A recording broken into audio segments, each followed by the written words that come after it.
Моята позиция е такава, каквато е позицията на православната църква. Тя е негативна спрямо сектите, тъй като всичките, а тази е една от най-деструктивните.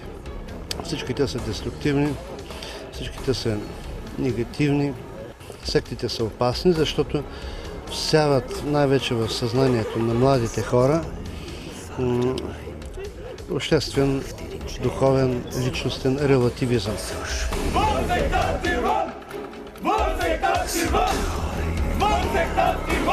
Всеки има право вярно на религиозни убеждения, но никой няма право да натрапва тези убеждения, още повече, когато те са в разрез с нашите традиции, с нашата духовност и водят до отродяване и до вредни дори за здравето на хората последици. Дори да не вредят сега, ще почнат да вредят утре, защото те са една незначителна, може би за момент, общност в Русия, но ние сме твърдо убедени, че трябва да се остана така.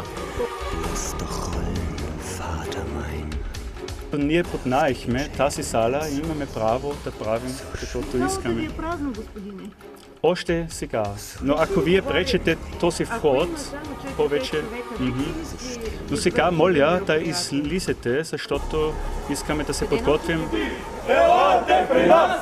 Елате при нас! Ще дойде при вас! Ще дойде при вас!